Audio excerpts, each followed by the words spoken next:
మూడ్‌లో వెళ్లారు లోపల ఆ! పార్టీలో. ఆ! వెళ్ళిన తర్వాత మీరు చేసిన కార్యక్రమాలేంటండి? అప్పుడు మేము పార్టీ నిర్మాణం చేసినాం. పార్టీ నిర్మాణం, కొత్త కార్యకర్తలను పార్టీలోకి పార్టీ చేర్చుకోవడం. నిర్మాణం ఎలాగుండేదండి? అప్పుడు శ్రీకాకుళం రైతాంగ పోరాటం వస్తున్న పార్టీ తెలంగాణలోకి. అదే ఊపుతో వచ్చిందా? లేదు క్రమేపీ పుంజుకుంటూ వచ్చిందా? గ్రామాలలో అంటే పెత్తందారి అప్పట్లో శ్రీకాకుళంలో ఎక్కువుంది కదా! శ్రీకాకుళంలో ఎక్కువుంది. కానీ నీకు వరంగల్, కరీంనగర్‌లో ఈ హ్మ్. ప్రాంతాలలో భూస్వామ్య దోపిడీ బాగుండేది. భూస్వాములు, ఎట్టి చాకిరీ, వానికి మనిషికి గౌరవం లేకుండా వాడు మాట్లాడే విధానం. ఒక లేడీ అంటే ఆడామె అనే లేడీ అనే గుర్తుండకుండా, ఒక స్త్రీకని విలువ, గౌరవం లేకుండా దాన్ని ఆమెను హీనంగా చూసే విధానం, మాట్లాడే విధానం. దాంతోనే ఆహ్, మేము కలిసిన తర్వాత ఉద్యమానికి వాళ్ళంతా బాసటగా నిలిచాను. కాదన్న అప్పట్లో శ్రీకాకుళం ఉద్యమ స్ఫూర్తితోనే వెళ్లారా? లేదా ఇక్కడ పరిస్థితుల ప్రభావంతో లేదు. నాకు ఈ ఉద్యమం స్ఫూర్తి నాకేం తెలవదండి. హ్మ్. నాకసలకే తెలియదు. నేను పొద్దుగాల లేసి ఎక్కడ ఇంత పూజలు పునస్కారాలుంటాయి, ఇక్కడుంటాయని చెప్పి మేము కాలేజీకొచ్చినప్పుడు దోస్తాన్లా తిరిగేది. అయితే మాకు తెలియకుండానే మా వెంకటేశ్వర్లు రాడికల్స్‌గా మారిపోయాడు. ఆ తర్వాత గోపాల్ సింగ్ అంటోడు మారిపోయాడు. హ్మ్. లోకల్ ఫ్రెండ్స్ మేమంతా. మారిపోయిన తర్వాత ఇదేంటిదంటే, "అరే! ఇది బాగుంది. కొద్దిగా పేదలకు న్యాయం చేయవచ్చు" అని అంటున్నారు. సో, మీరు అలాగే విధంగా అట్లా న్యాయం చేయవచ్చు. మనం కొంత కావాలి. అప్పుడు శ్యామ్ సుందర్ రెడ్డి అని ఒకడు హ్మ్. చనిపోయిండు ఆయన కూడా ఎన్‌కౌంటర్‌లో. మన తమ్మి మనం మా నాన్న వాళ్ళ నాన్న దగ్గరి మిత్రుడు. ఓహో! కొద్దిగా మంచి చెడుకు ఉండేటోళ్ళు వాళ్ళు. అట్లా మా తమ్ముడు అని చెప్పి ఆయన వెంబడేసుకొని తిరిగేది. నాకన్నా ముందు ఆయన అచ్చా. లీడర్. పార్టీ నిర్మాణ దశలో హ్మ్. మీకెలాంటి ఇబ్బందులొచ్చాయి? అంటే నేను పనిచేసిన వాస్తవంగా చాలామంది నేను అడుక్కులు తిన్నా, ఏదో కష్టపడ్డా అంటారు. నేనైతే ఏం కష్టపడలేదండి. నా లైఫ్‌లో నేను ఇంట్లో ఎలాగా బ్రతికినో, నేను పార్టీలో కూడా అలాగే బ్రతికినా. ప్రజలు నా ఉద్దేశ్యం ఏంటంటే, ప్రజల కోసం మంచి చేసినట్లయితే, వాళ్ళ కోసం తప్పించి పని చేసినట్లయితే, మనకు ఆ ప్రజలల్లా ఎదురుండదండి. మన గౌరవం గానీ, మర్యాద గానీ, మనం చూసే వాళ్ళ విధానం గానీ, మనం అలా చూసే విధానం. కానీ నాకు అలాంటి లేదు. నాకు ఒక్కొక్కసారి నేను బయటకొచ్చిన తర్వాత నాకు గుళ్ళల్లో నీళ్ళు తిరిగేది. ఎందుకొచ్చినట్టు మనం సప్పుడేక ఏదో కష్టం, నష్టం దానిలో భరించిన దానిలోనే అయిపోయేది. నేను హీరోగా బతికినోడిని. ఏంది ఇదంతా దుర్మార్గులను చూసి వాళ్ళతోని తిరగాల మనం. లంగలను చూసి వాళ్ళతోని సైలెంట్‌గా మనం ఉండాలి. నీకు వ్యవస్థల అంటే నా చిన్నప్పుడు కూడా నాకు లంగలు, దొంగలు ఎవరు తెలియదు. హ్మ్. భూస్వాములు అంటే వాళ్ళు గ్రామాలలో చూస్తుంటే మనం చూసి ఇట్లుంటదని మా నాన్నమ్మని అడిగినప్పుడు చెప్పేదాన్ని. హ్మ్. ఇట్లా బిడ్డ చెప్పేది. కానీ మాకు ఆంక్షలు ఏం లేవండి. అంటే మామూలుగా గౌరవించేటోడు, కాళ్ళు మొక్కేటోడు, దండం పెట్టేటోడు తప్ప మేము మాకేం అలాంటివి నేను హ్మ్. గురి కాలే. అంటే నేను పార్టీలో కూడా అదే విధంగా నేను బ్రతికినా. నేను గొప్పగా బ్రతికినా. చాలామంది అంటే మామూలుగా ఏందండి, తిండి దొరకకపోతే తిండి అంటారు. ఒకవేళ మనం అనుకున్న కూరలు దొరకకపోతే ఏదో తొక్కు, మామిడికాయ తొక్కో, చింతకాయ తొక్కో, ఏదో తొక్కు తీసుకొచ్చి నాకు పెట్టేవాళ్ళు. నేను కొద్దిగా తినే విషయంలో కొద్దిగా వెనక ముందు ఆడితే మా సిద్దిపేటలో రావురుకులు అనే గ్రామం ఉంటుంది. మల్లమ్మ అని ఉండేది. మల్లమ్మ. ఆమె నాకు రెడ్డిల దగ్గర పచ్చడి కొని వీడు తింటట్లేడని చెప్పి పాపం పచ్చడి ఆళ్ళ దగ్గర అడుక్కొచ్చి నాకు పెట్టేది. మా హుహు. కూరలు తింటట్లేడు కొద్దిగా పాపం ఏదో ఇబ్బంది పడుతున్నాను. పెట్టి నాకు "ఇది తిని బిడ్డ బాగుంటది. పలానా రెడ్డి దగ్గర తీసుకొచ్చిన" అని చెప్పేది నాకు. అంటే నాకు అట్లా ఆదరణ నన్ను బాగా చూసిన దాఖలాలే గానీ, ఏదో నేను కష్టపడ్డదైతే నేను ఉద్యమంలో 12, 13 సంవత్సరాలు అర్థం పనిచేసిన. నాకు కష్టం అనేది పార్టీలో నాకు తెలియదండి. నేను 13 ఇది మనం సంవత్సరాల్లో ఆ! మీ 13 సంవత్సరాల్లో హ్మ్. ఉద్యమంలో మీకు బాగా గుర్తుండిపోయిన సంఘటన అంటే ప్రజల కోసం చేసింది గాని, లేదా దాడులు అంటే చేసింది గాని? నేను వరంగల్‌లో పనిచేసినప్పుడు అప్పుడు మైన్స్ కొత్తగా పడుతున్నాయి. మేము అంతా తిరిగి అందరిని మొబిలైజ్ చేస్తున్నాం. ఇప్పుడు వెలిశాల గ్రామం, అక్కడ కొంతమందిని ఫుల్ టైమ్ తీసి పంపియడం. టేకుమంట్ల గ్రామం ఫుల్ టైమ్ తీసి పంపియడం. ఆ తర్వాత నేను గణపతి కొరియర్‌గా ఉన్న కొన్ని రోజులు. ఆయన జిల్లా సెక్రటరీగా ఉన్నప్పుడు కొరియర్‌గా ఉండేది. నన్ను బాగా ప్రేమ చేసేదాయన. నేను కొద్దిగా పని చేస్తే శ్రద్ధగా పనిచేసేది. కొద్దిగా పకడ్బందీగా పనిచేసేది. ఆయన నన్ను బాగా ఇష్టపడేది. ఆయన ఎటన్నా పోయినా నన్ను వెంట తీసుకొని పోయేది. మీకు చెప్పేదానికే వస్తున్నా నేను. అయితే తీసుకపోయి అక్కడక్కడ తిప్పి నన్ను మళ్ళీ పంపించేది. అయితే ఉద్యమము నాకు విషయాలు ఆయనే చెప్పేది. ఇట్లా చేయాలి, నిర్మాణం ఇట్లా చేయాలి, హ్మ్. ఇట్లా ఉండాలి. ఒకసారి ఇద్దరం హైదరాబాద్‌కొచ్చినాం ఆయన నేను. హైదరాబాద్‌కొస్తే ఆటో ఎక్కినాం. ఆటోవాడు తొందరగా పోవాలే బాబు, మంచిగా జాగ్రత్త తీసుకోపోని నేను చెప్పాను. వాడు స్పీడ్ వాడు పోలీసు ఇట్లా ట్రాఫిక్ ఇట్లా ఆపుతున్నాడు, వాడు పట్టుకుపోయాడు. పట్టుకుపోయిన తర్వాత వాడిని ఆపాడు ఆయన. ఆపి దిగాడు. దిగి నీకు ఎంత కావాలని డబ్బులు ఇచ్చేసి, అరే మనం కుసాకి వెళ్దాం కదా, వీనితో పోతే మనకు డేంజర్లో పడిపోతాం, వీడిని వదిలే అన్నాడు. మళ్ళీ కొత్త ఆడుకుని పోయినాం. నేను ఎందుకు దిగిందో నీకు అర్థమైందా అన్నాడు. అంటే పోలీసులు మన కోసం వెంటాడడం కాదు, ఇలాంటి అన్ఎక్స్పెక్టెడ్ కారణాల చేత కూడా మనకు నష్టం జరుగుతుంది అని చెప్పేటాడు. ఓహో అని చెప్పి నేను అట్లా గమనించేది. ఇది ఆయనను గమనించి నేను ఎక్కువ నేర్చుకునేది గణపతి గారిని ఇదంతా. ఆ తర్వాత మేము ఇక లోకల్గా ఉద్యమం చేసినప్పుడు మాకు అంకం సుదర్శన్ అని ఉండేవాడు. ఆయన ఇప్పుడు ఇక్కడ లేడు. ఆయన చాలా తెలివికలు, మైనింగ్ ఇంజనీర్ స్టూడెంట్. ఆయన చాలా తెలివికలోడు, ఉద్యమాలు చేసిండు. ఆ తర్వాత మా చుట్టుపక్కల గ్రామాలలో కూడా, హన్మకొండ చుట్టుపక్కల గ్రామంలో బాగా ఉద్యమాలు చేసిన. అదే తరహా మనం కూడా అందరినీ ఏకం చేయాలి పీపుల్ని అని చెప్పి నేను ఆ చిట్యాల పరకాల ఆ సైడు బాగా మొబిలైజ్ చేసినాం. మనం అనుకున్న దానికన్నా ఎక్కువనే చేసినాం పార్టీకి. అప్పుడు నిర్బంధం కూడా బాగానే ఉండే.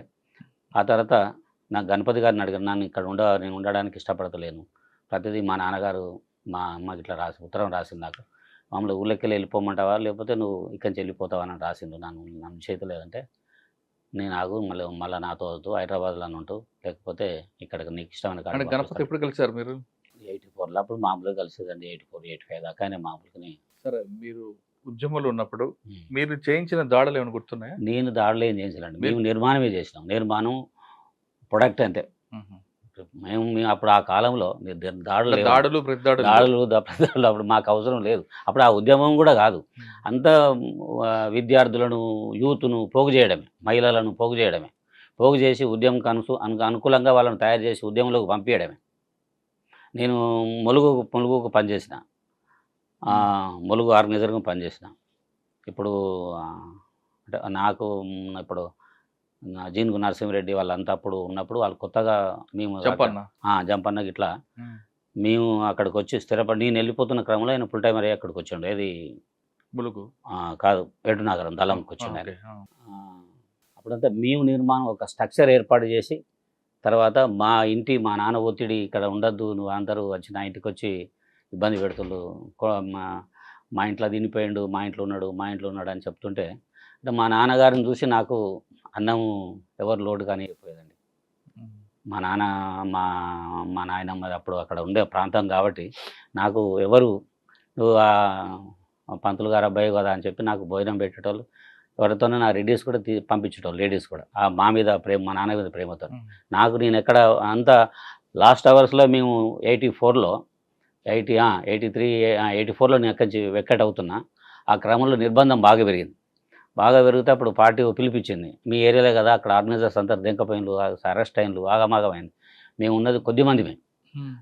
వెంకన్న అని ఒక ఆయన, నేను, ఇంకో నరేందర్ రెడ్డి, ఇంకొక ఆయన ఉన్నాం. మేము 5-6 ఉన్నాం. అప్పుడు సిద్ధిరాజు అని చనిపోయింది, ఆయన కూడా ఆయనే. మేము కొద్దిమంది ఉన్నాం. నేను వెక్కట్ అవుతున్న క్రమం ఇంటింటికి అన్నం ఆడుకున్నాం. మేము ఇంటింటికి అన్నం అడిగి ఇంత అన్నం ఆడుకొని కొద్దిగా తిని, మళ్ళీ ఏదన్నా అక్కడ ఉంటే అక్కడ ఏదైనా రకరకాల జంతువులకు పెట్టి ఉన్నాడు. అదొక క్యాంపెయిన్గా చేసినాం. వీళ్ళు నిర్బంధం వచ్చినా దెంకపోరు, మళ్ళా అడక తినైనా అన్నం అడక తినైనా ఉద్యమం చేయడానికి సిద్ధంగా ఉన్నారని చెప్పి మేము వరంగల్లో ఒక పిలిపించినామండి. అప్పుడు బాగా నిర్బంధం, అప్పుడు ఎవరు అరవిందరావు గారు అదంతా అప్పుడు బాగా నిర్బంధం పెడుతున్న క్రమం. దాన్ని వాళ్ళంత ఒత్తిడి చేసినా కూడా మేము, నా అన్నలాంటోళ్ళు రాడికల్స్, అప్పుడు నక్సలెట్లని ఇంకా పేరు లేదండి, రాడికల్స్ వెనుకకి వెళ్ళిపోరు, ఉంటారు, మన ప్రజల కోసం ఉంటారు, ఉద్యమాలు చేస్తారు, వాళ్ళు ఆడుకొనైనా తిని ఉద్యమం చేస్తారు, మన ఏరియాని వదిలిపెట్టి వెళ్ళిపోరు అనేది ఆ వాతావరణాన్ని మేము కల్పించినాం.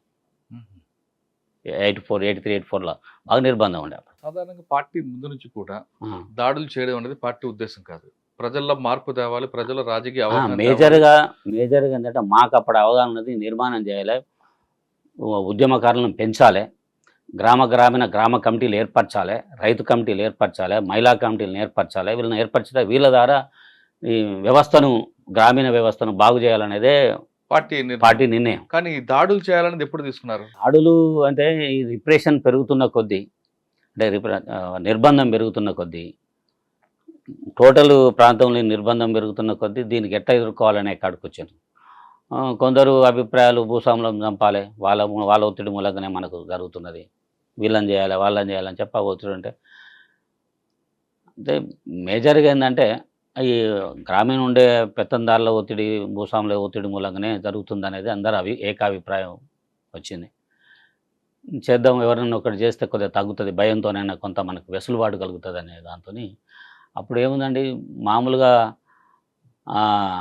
నక్సలైట్లు రాడికల్స్ వచ్చిందంటే కొద్దిగా పోతుందంటే కూడా దాడి చేసే క్రమం అది. ఇప్పుడు నేను వెలిశాల ప్రాంతంలో తిరిగినప్పుడు రాఘవాపురం ఉంటుంది, అక్కడ రాఘవాపురం మమ్మల్ని దారిగాసి చంపాలని ప్రయత్నం చేశాను. నేను ఇంకో అందరం కలిసిపోతాం. నేను అప్పుడు తీసి ఒక గ్రైండ్ విసిరేసిన వాళ్ళ మీద.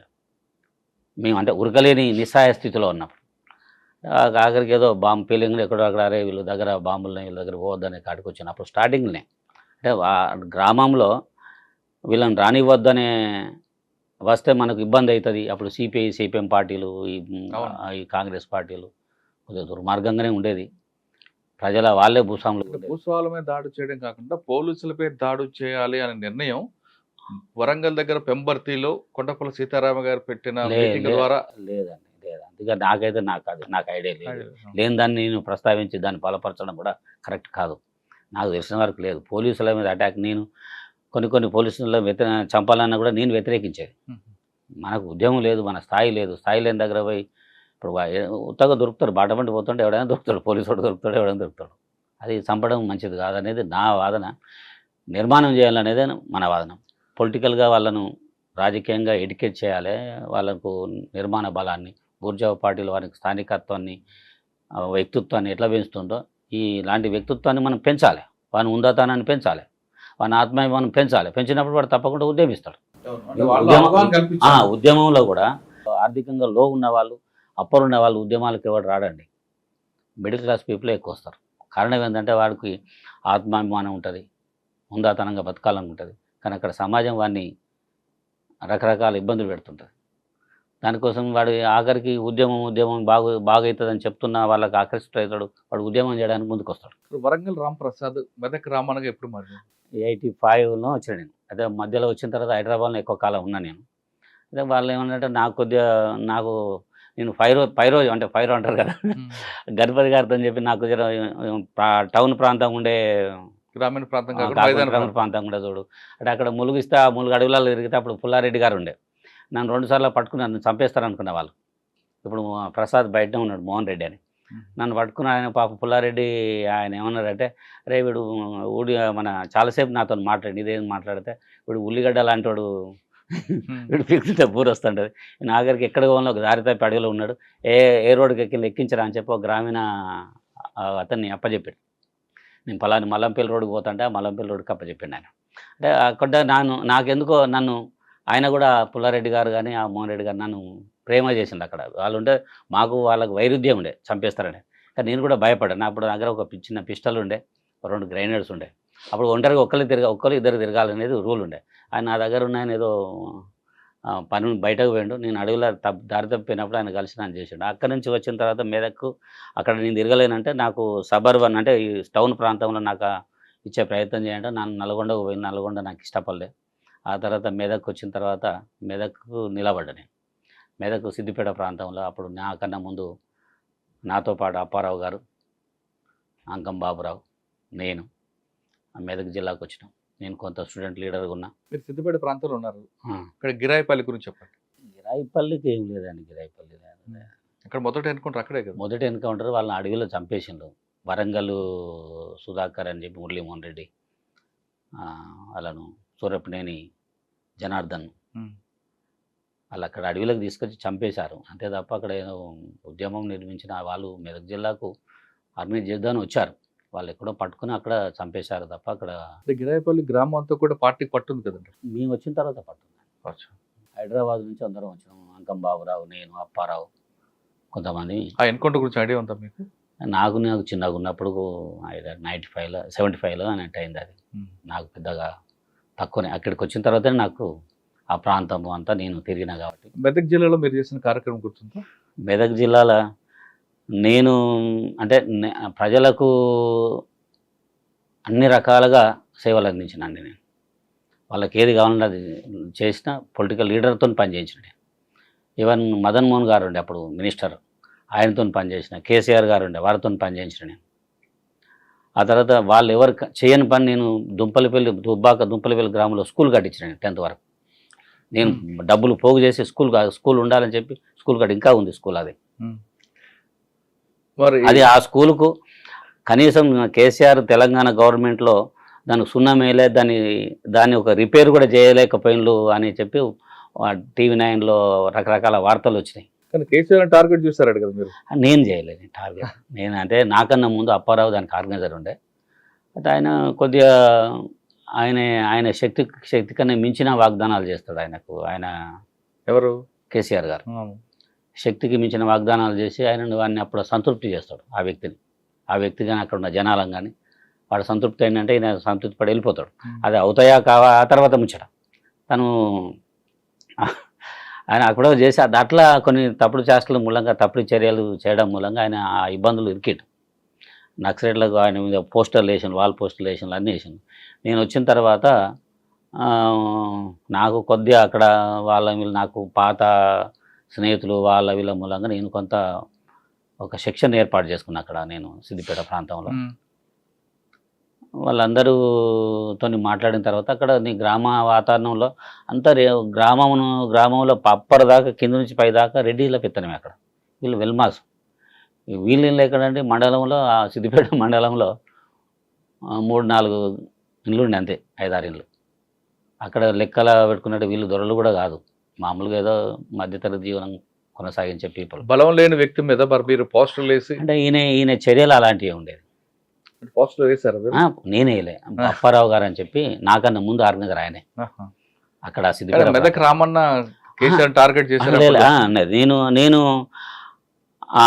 ఈ టార్గెట్కి వచ్చిన తర్వాత నేను పార్టీతో మాట్లాడి, స్టేట్ కమిటీతో మాట్లాడి ఆయనని పిలిచి మాట్లాడతా. నేను చంపినా కూడా మనకు దరిద్రం చుట్టుకుంటా తప్ప వేస్ట్ అని చెప్పిన నేను నా అభిప్రాయంగా చెప్పిన. అప్పుడు మా పుల్లూరు గ్రామంలో వెంకటరామారావు గారు ఉండే, ఏపీ టీచర్ ప్రెసిడెంట్ ఆయనే పాపం కేసీఆర్ గారు లాంటి వాడు బ్రతకాలే, బాగుంటుంది, ఉండాలి అని చెప్పి నాతో బాగా చర్చ పెట్టాడు ఆయన. టీచర్, మా ఏపీ టీచర్ అంటే మాకు కొద్దిగా అనుబంధంగానే ఉండేవాడు. అంటే ఆ కాలంలో మాకు పూర్తిగా సహకరించినాడు నాకు తొలుత.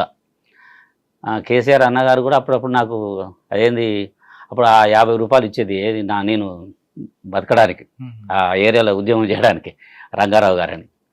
ఆయనే వెంకటరామారావు, ఇంకో కిషన్ రావు, వాళ్ళు కొంత కేసీఆర్ పిలిచి మాట్లాడారు మీరు అప్పట్లో? నేను మాట్లాడితే ఆయన కూడా వాగ్దానాలు మామూలుగా నాతో పాటు స్టేట్ కమిటీ మెంబర్ ఉన్నాడు. వాగ్దానాల మీద వాగ్దానం ఆయన చేశాడు. నేను ఎంత చెప్పి కన్ను గిట్టినా కూడా వినలేను. నీకు అట్లా ఇది చేస్తా అని చెప్పిన తర్వాత వాళ్ళు నన్ను ఇబ్బంది పెట్టడం, ఏమే నీకు అంత బాగా ఉండడు చేస్తానన్నాడు ఆయన, ఎందుకు వినియోగించుకోవని చెప్పి. అంటే ఆయన వాగ్దానాలు చేస్తాడు. ఆయన అంత శక్తి సామర్థ్యాలు లేవు, అంత దమ్ము లేనోడు. మనం